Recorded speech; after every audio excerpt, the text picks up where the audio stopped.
Hello, friends. So, I am back, and I'm sneaking a few minutes to grab a video of some, just wanted to share some recent acquisitions into my collection. Whoops.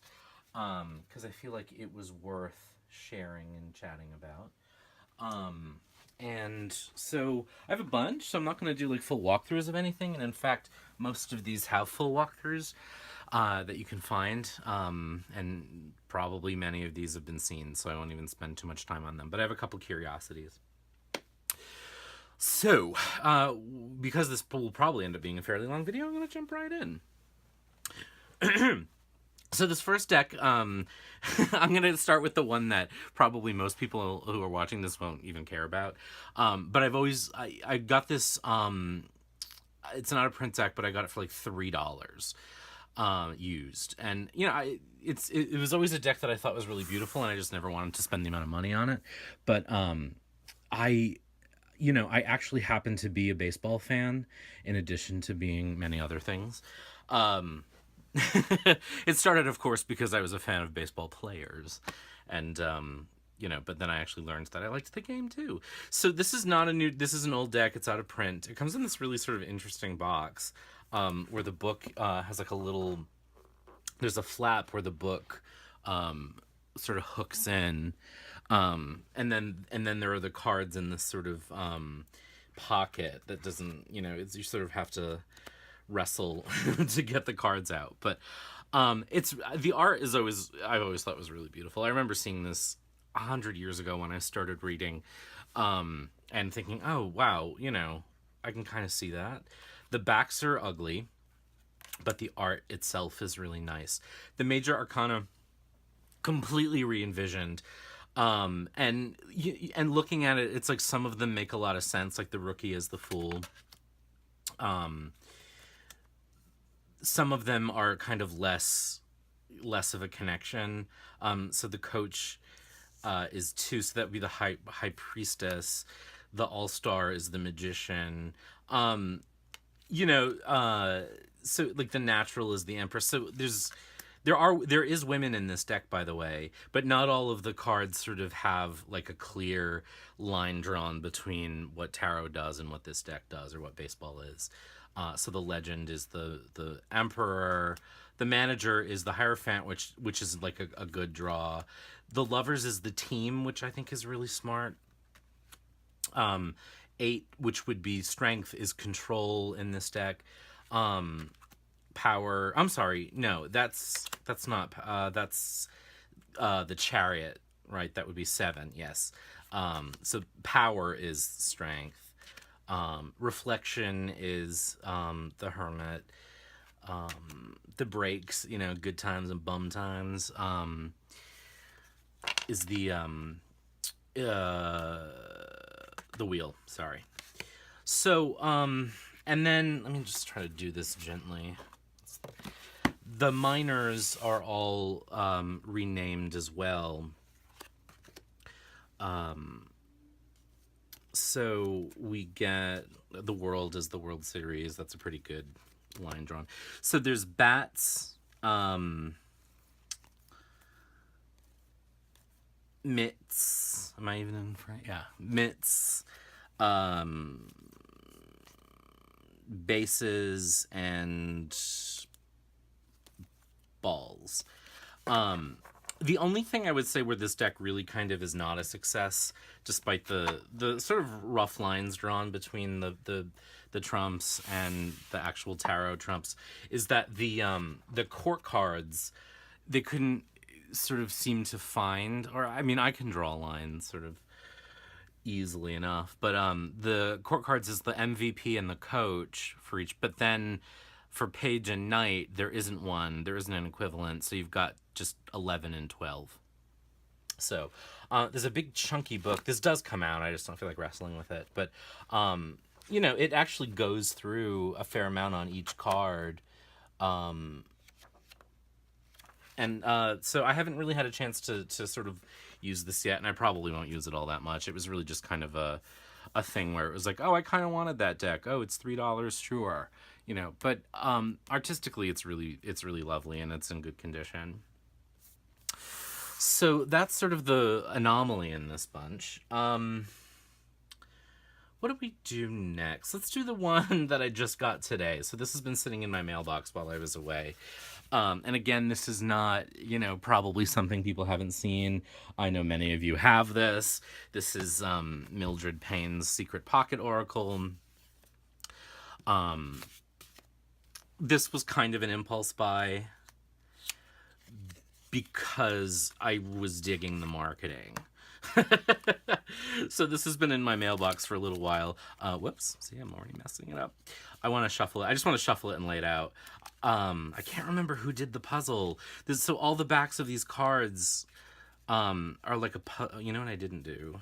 Let's take out the 2 extra cards. Is that? Yes.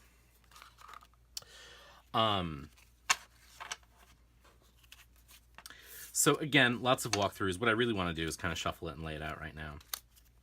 But someone on Instagram did, I can't remember who it was. Damn, I should have looked.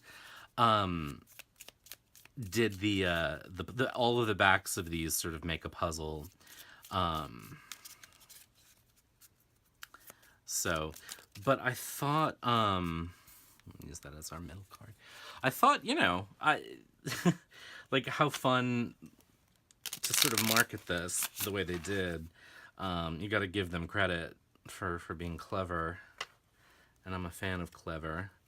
This does not riffle shuffle remotely well, which for some reason I thought it would, but whatever. This would be a good deck to just sort of spread out and make a mess out of. I have to say that if this came out in like a bridge or poker size, I might rebuy it.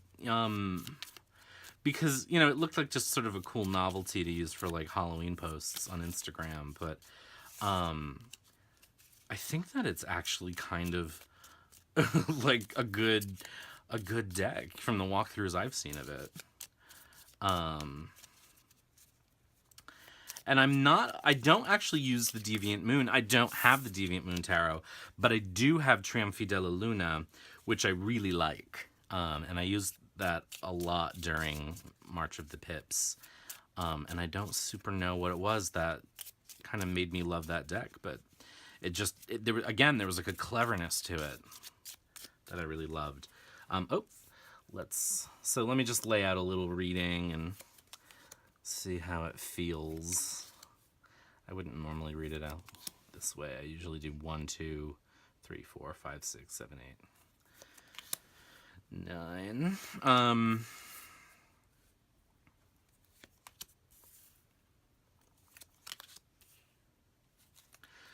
So can we see that in the video? Yes, we can. This actually would be a really good deck to do video readings with because it fits so easily in screen. Now, there is a little sort of craft paper key that comes with it, but I'm just going to sort of see if I can, you know, just like quickly interpret it just kind of intuitively. So, you know, the center of the reading is the house. So this sort of, I would say, centers the reading itself, centers on your environment. And it looks to me like you're sort of reaching out of your environment, but that attempt to reach out is blocked by this wall, and it's keeping any movement from happening. The house itself is really sunny, but it's like a bright house, but a lot of what it's shedding light on is sort of the fakeness. So there's a desire to kind of get out of this house, you know, where it feels warm, but there's a lot of fakeness going on. And newness is sort of, again, kind of darkened by this sort of feeling of the crow, which is like isolation and kind of, it makes me think of Edgar Allan Poe, you know what I mean? Sort of this quality of isolation. So you're trying to reach out of this environment, but you're really sort of stuck. So just as a quick interpretation, that feels kind of fun. So who knows? I will probably actually use this. I would like the cards to be a little easier to handle, by which I mean I'd like them to be a little larger, but you know, it wasn't like I was tricked into sort of buying a deck I thought would be larger. It's called Mildred's Pocket Oracle. So, but I really like that. I think it's fun. And it will probably become a part of my October, if not, you know, in general. So that's that. Let me do these two next. So I also got the second edition of the Hidden Waters Tarot. This I did not, yeah, no, I didn't put this back in order. This is a deck that's been pretty popular. Obviously, it has a second edition. Another deck that I sort of knew what I was getting when I ordered it, so there were no surprises here. I will say that the first edition came in a tin, which I'm sort of envious of, and I think the first edition had black backings, which, again, I sort of would have preferred, but I had the opportunity to get it back then and didn't, so nobody to blame but myself. I have shuffled and just sort of laid this out and explored what it looks like in readings.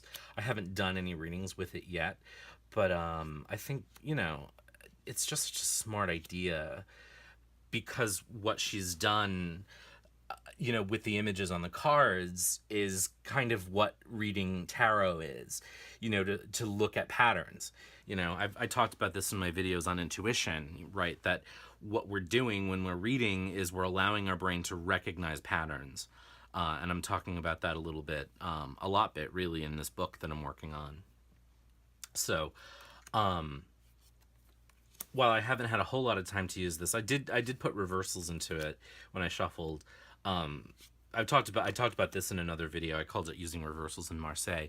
But I'm finding with pip-based decks, shockingly, I'm actually using reversals, and I tend not to with more Rider-Waite-Smith based decks. So this is the Hidden Waters Tarot, and I think it's beautiful. And I need time to sit and work with it. And weirdly, I feel like this may be a deck I won't come around to until spring, because it feels to me like it has sort of a spring quality to it.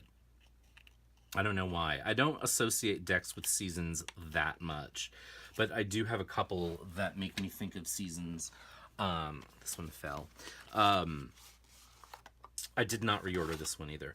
I have a couple decks that make me think specifically of seasons. So the idiosyncratic to me is summer. The Wild Unknown I tend to feel more drawn to in the winter. A lot of the kind of older, like the Visconti Sforza decks, that feels very wintry to me. Autumn, I would say, obviously the Halloween Tarot, Kipling West's Halloween Tarot, which I love. Obviously the Bohemian Gothic, but then things like the Ellis deck, the Raven's Prophecy deck, decks like that feel autumnal to me. And this next one actually feels sort of autumnal to me too. Now, I love the deck I'm about to show you, but I have a big problem with it. And I actually asked about this on, I'm going to actually zoom in on For the Love of Cards to see if anyone had ideas around this, because... Focus. You can see it even in the video. This is the Tyldwyck Tarot, and it's not cheap. And I hung back from getting it for a long time, but finally I gave in because I just thought it's a limited edition. You know, who knows? Let me jump in. It has a very fuzzy quality to the imagery, which is actually not the thing that I don't like about it. I actually really like that, because it feels like the lighting of the situation and the context of the reading could absolutely affect the things that your eyes are focusing on. So in a way, it's kind of similar to the Hidden Waters Tarot in that it's like recognizing patterns. Also not unlike the Magic Eye posters of the 80s, which is another example I use. Maybe not the 80s, maybe the 90s. It's another example I use when I talk about intuition. So the cards themselves, I think, are flat out stunning. The problem that I have with them is I cannot see the titles. I can't read them from where I'm sitting right now, and I think they're hard to read in the video too. In fact, I found that they're actually a little bit easier to read if I photograph the deck and sharpen it. So I can't read the card titles. I can tell if I'm looking at a minor or a major because the major titles are at the bottom and the minors are at the top. But beyond that, and because the imagery is not remotely traditional, and you can't count the number of anything, I can't, it's really, I did a reading with this for a client reading that was a gift. And it was really a struggle because I had to pick the cards up and, hold them up to my face so I could see them. So I can see when I lean in that this is the world. And of course, there's a world energy when I know that. But, this is the Knight of Coins. You don't get that just, from looking at the cards. So I really want to like this deck. I really want to use this deck. And I just cannot do it right now because I can't see the titles. And I took some Winsor & Newton metallic, I don't have them here, Winsor & Newton metallic markers that I used for like edging other things. And I tried to, and it didn't look nice. And also I still couldn't read it. Because there was just like the sharpness of the contrast wasn't there. So I don't know, I really don't know. I wish there was a way. Someone suggested sort of getting a little sticker, which I may do, and type up the titles maybe, and I don't know. But I really want to use this deck because I think it's a stunner. I think it's absolutely gorgeous. But if I can't see what the cards are, then it becomes more like an Oracle deck. And I've talked about how I just don't read Oracle decks well because they don't have a system. They don't have a structure. Or the ones, anyway, that I've experienced. There are those out there that I haven't quite gotten around to yet. So it's been problematic, but I think the deck is flat out gorgeous. Let's do this next one, because this is gorgeous and totally usable. And I'm not going to do a whole walkthrough of this, because everyone has seen this by now. If you haven't, then you should get out there and take a peek. This is Kelly Fitzgerald's Story in Color, Lenormand. I'm really enjoying working through the guidebook. And can we talk about color card pictures in an independently published book? Come on. I mean, that's pretty special. So the time and effort that she put into sort of not just the cards themselves, but this gorgeous guidebook. If I had one complaint about the guidebook is that just watching her videos, I would love it to be a full-length book. You know what I mean? I would love to have this be about the Lenormand as a whole, because I know that she's got that skill and I know that she's got that experience, but I also know that's a time commitment, and it wasn't really about the book so much as the making of the deck, but I'm obviously a fan of Kelly from The Truth and the Story, so I want to soak up all that good energy. But the book is gorgeous. The deck is the deck is really beautifully packaged. I did put this one back in order. The box is gorgeously designed. The cardstock is really, really nice. I'm gonna zoom out. Whoops. It's got like a satiny finish to it. I put these back in order. I'll just flip through as I talk about what I think is gorgeous about it. The cardstock is really satiny. It shuffles really well. I am super thrilled that she managed to get the saturation of color in this deck without it being glossy, because while there are a lot of beautiful glossy decks, because when I read for other people, it's usually as a video, it's hard to photograph glossy cards. And you want people to see them. So she managed to choose, I don't know, the color correction obviously went into this, but she managed to find a cardstock and a lamination that was both matte and rich. And to me, that's like the height of luxury. You know what I mean? So it's a non-traditional Lenormand deck in that it doesn't depict the typical images that we see. But as people pointed out, the primary thing when you're doing a reading is that you know what card you're looking at. You know what I mean? The ring could have a picture of a walrus on it, but as long as you know it's the ring, then it's the ring. That's the thing that matters. It's not about, it's not as much like tarot in the symbolism. It shuffles so gorgeously. it's not about the picture. So what Kelly has done is sort of captured the energy of the meaning of the card in a distilled color story. Hence the color wheel on the back, which I think is equally beautiful. So there are folks out there who have edged these decks, sort of matching the color along. Oh, come on. I wish I had that patience. I am not a Lenormand reader. I am not adept at it. I've studied it. I've read... Oh, God. I started reading Raina George's book. I didn't quite connect with it, but I read Caitlin Matthews' book several times. I read the Marcus Katz, Tally Godwin book, Learning Lenormand. It was fine. I think the Caitlin Matthews book is probably the best of the ones that I read. And I get it, you know what I mean? Like, I get what the cards mean. I've studied them. I've sort of memorized them. But when putting them in context in the combinations, and when I pair that with a question, I just fall flat, you know? I just really fall flat. In a way that, like, is really strange to me because I don't have that experience with tarot necessarily. Obviously, you know, I've been doing it for a long time. I get it. So, you know, here we have the stork, the mountain, and the house.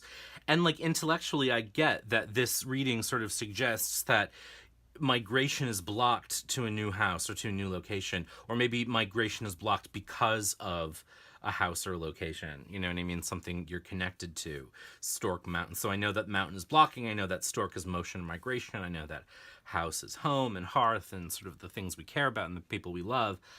So we want to move away, but our kind of devotion to our home is blocking us. But that'll be in the context of, like, why does my boss hate me? You know? So, like, I'll get a question like that and draw these 3 cards and say, your boss hates you because your movement is blocked because of your house. Now, you know, as I'm sitting here, and because it's not a real reading, I could start to sort of, like, finesse that into being about, you know, a lethargy that's perceived on your part, that, you know, you're a bit of a homebody, you don't want to travel, and that's blocking your development, say. But, like, that's a hypothetical. So it's just really, it's not easy for me. And I find it really frustrating, but I feel like if anything could lure me further into the world, it's Kelly and her work on this deck. So here we have Snake, Mice, and Moon.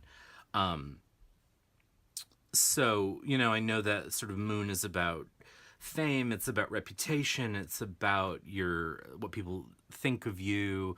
I've got Mice as sort of taking away or thieving, and Snake as winding or sort of sneakiness. And so what I would say in this case is we have sort of a person with a reputation of being kind of sneaky, like sneaky and thieving. But again, you know, it's out of context. So, but who knows? You know what I mean? Like, I've decided to take a break from it for a while. But I had to get this deck because I'm such a fan. So, I think it's gorgeous, and I say congratulations. And if you don't have this yet, I think you need to go get it pronto. Which one next? It's like Christmas morning. Let's do this one next. So, speaking of Kelly, this is a deck. Kelly has said in her live chat that she bullied me into buying, which is not true. I wouldn't have bought it if I didn't want it. She did encourage me to look at it, and so for that I say, you definitely enabled me. This is the darkness of light. I keep saying it wrong. I keep wanting to call it the lightness of dark. I don't know why. Either way, it's a stunning, gorgeous, beautiful piece of art, and I think this artist may have created the most beautiful iteration of modern Rider-Waite-Smith art to date. Up until now, I think I may have given that to the Fountain Tarot. But I think this surpasses it, oddly, for a deck that's about dark and light. I find it a lot warmer than the Fountain Tarot. The Fountain Tarot, I think, is beautiful. The Fountain Tarot also has some beautiful cardstock. In fact, it reminds me a little bit of the Story in Color cardstock because it's got that beautiful satiny matte finish. But I find this a more appealing, a more sort of this is a deck that I kind of want to crawl into and spend time with, where the Fountain Tarot has a little bit of an edge to it, that sort of keeps me at a distance. And again, Kelly did a video about how this and that deck work so beautifully together, and she's right on. I did put this back in order. So I got the edition that was signed by the artist because, hello, why not?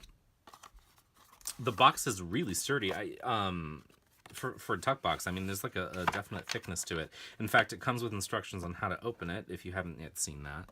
But it's really a nice, and again, matte, really beautiful.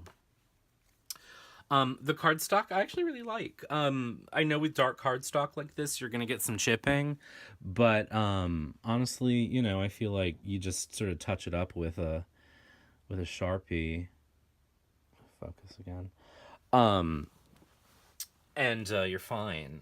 And I like my decks to look used. I think about the Velveteen Rabbit and the Skin Horse talking about, something is loved when it looks worn out, basically. So I'm on board with that. So anyway, yes. So I think this deck is a stunner. I think the art is flat out gorgeous. I think that it's about as perfect a Rider-Waite iteration as I've seen in ages. I am not in a space of reading with Rider-Waite right now. If you've watched my videos, you know that I definitely come out of that tradition, and I really love it. And in fact, I really love Pamela Coleman Smith's art. Like, I just really do. I think that it was my first love. It will always be my first love. I can see my first deck from here and how worn and gray the edges have gotten and how warped it is. I love, love, love it. As I've been talking over the past year, my journey has been trying to bring tarot down to earth. Bring it into a kind of, for lack of a better word, like a more banal place. A place where I'm able to sort of talk about things that are a little bit less spiritual and a little bit more day to day, because that's what I feel like I need from this, I had an interesting moment recently where I said, I don't read for myself, and then I thought it's hard, but then I also thought I don't actually need to. I've got therapy. I usually am like self-aware enough. Like I've been through a lot of stuff, and I'm actually really good at figuring out how to solve my problems, which is what I would use this for. It's the stuff that I can't figure out. But what I need in those cases is not sort of an exploration of the ephemeral and the spiritual. I need sort of like, dude, you got to stop doing this. You've got to stop eating too much ice cream. Whatever. That's sort of where I'm at. So I'm not in a Rider-Waite space right now, in part because the Rider-Waite system is so based on the Golden Dawn, on their esoteric Christian, and I don't mean that in a negative way, certainly, but it's rooted in sort of a Gnostic Christian interpretation of astrology and Kabbalah and ceremonial magic that is it's like headier than where I need to be right now. I also, fell in love with Pips, and I find that system more practical for me because I'm less distracted by the pictures on the cards. And so decks that don't do that are useful to me. But I still love them, and I love this deck.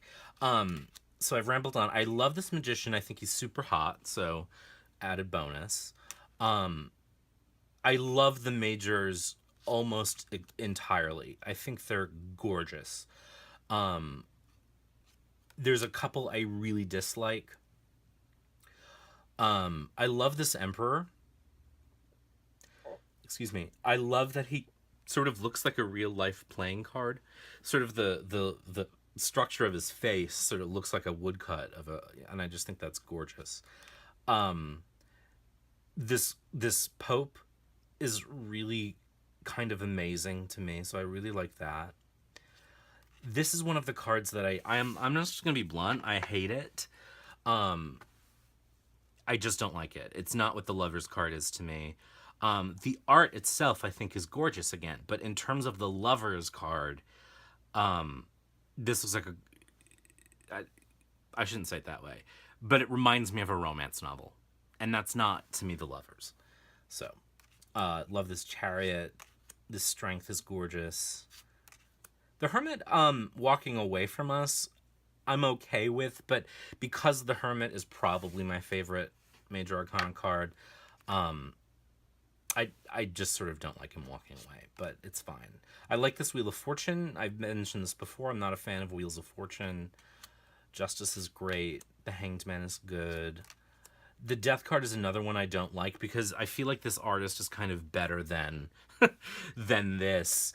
Not to say that it's not beautiful art, but it's right out of Rider-Waite-Smith, and it's sort of like, oh, but you're giving us all this sort of juicy good. Like, look at this Temperance. Look at the way the face is smudged out. Look at the way the energy of the water around her, and the sky. Like, this is a very intemperate card, but in the middle is this very moderate presence. So, like, symbolically, I actually find this really amazing. So to have like this super traditional Death card just feels like, oh, but you know, you're giving us all this sort of juice, and then you kind of give us that Lover's card and this Death card. Nah. You know what I mean? But so much of it is gorgeous, gorgeous, gorgeous. The Tower is traditional, but I like it. I know a lot of people hate faces on the Sun, Star, and Moon cards. I like them. There's just, you know, I like it. It reminds me of the Smashing Pumpkins video. Is it Tonight, where they're sort of in that steampunk kind of, I don't know, I like it. Really kind of dark moon, but I like it. Love the dog. I'm such a dog fan.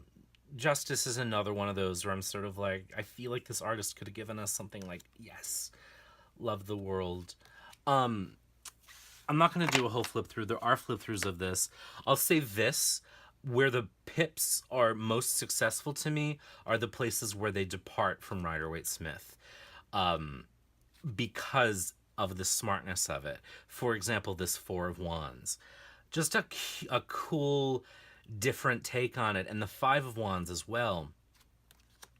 It just is fresh, and that's sort of exciting to me. The rest of the pack is fine. I'll say this too. I really quite like.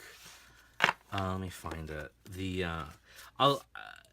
For the same reason I don't love the Lover's card. I'm not wild about the Suit of Cups in this deck, just to be honest. Especially the Two of Cups.